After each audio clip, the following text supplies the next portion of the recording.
अस्सलाम वालेकुम वरहमतुल्लाहि वबरकातुहू। मैं हूँ सैयद अब्दुल वहाब शिराज़ी।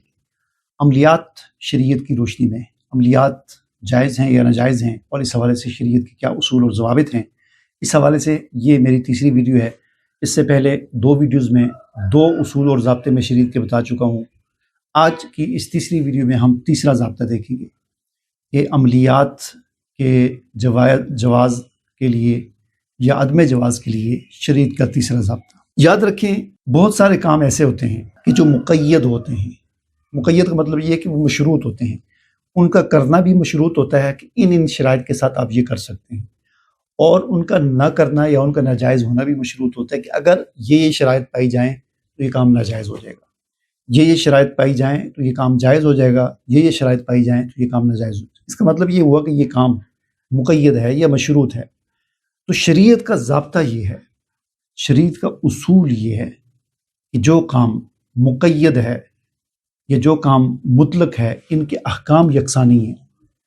मुक़य्यद और मशरूत काम के अहकाम अलग हैं और मुतलक काम के अहकाम अलग हैं। ठीक है।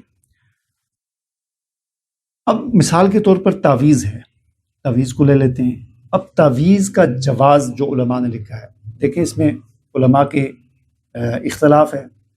बहुत सारे उलमा तावीज़ के बिल्कुल नाजायज़ होने के कायल हैं, वो कहते हैं कोई तावीज़ शवीज़ जायज़ नहीं।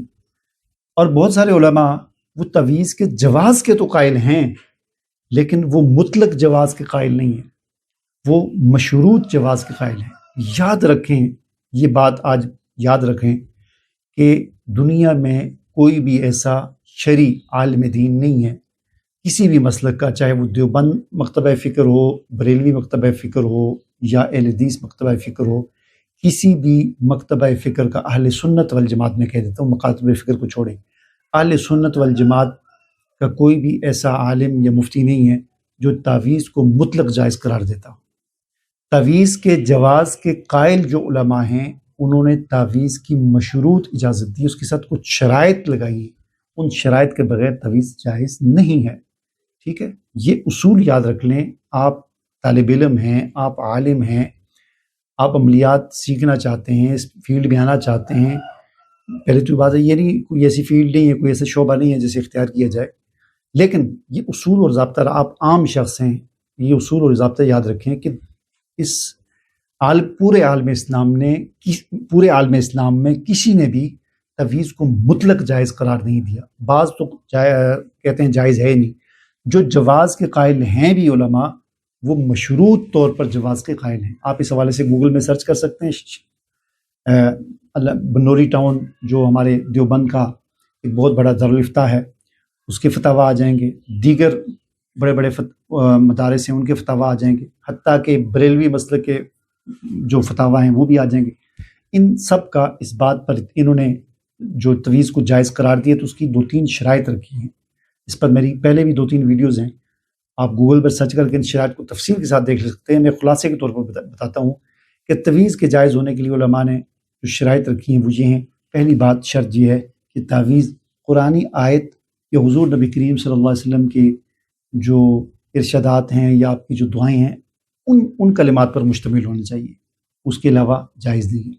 दूसरी बात यह कि तावीज़ ऐसी ज़ुबान में लिखा हुआ हो कि जो आम यानी समझ आने वाली हो, कोई ऐसी गैर मारूफ ज़ुबान में ना हो। तीसरी शर्त यह है कि तावीज़ नक्श, नंबर और इस किस्म की चीज़ें ना हो। ठीक है, तो ये चंद एक शराइत हैं, कुछ और भी हैं जिनको आप तफसील के साथ देख सकते हैं। तो तीसरा ज़ाब्ता और उसूल हमारे सामने ये आया अमलियात के हवाले से कि जो अहकाम मुक़य्यद हैं तो उनका जवाज़ भी मुक़य्यद ही होता है, मशरूत तौर पर होता है। ठीक है, और मशरूत तौर पर ही उनको जायज़ कह सकते हैं और मशरूत तौर पर ही उनको नाजायज़ कह सकते हैं। तो किसी भी मशरूत चीज़ को आप मुतलक करार नहीं दे सकते। ठीक है, तो ये उसूल और ज़ाब्ता हमेशा के लिए अपने पास याद रखें। अब अगली वीडियो में हम बात करेंगे चौथे ज़ाब्ते पर।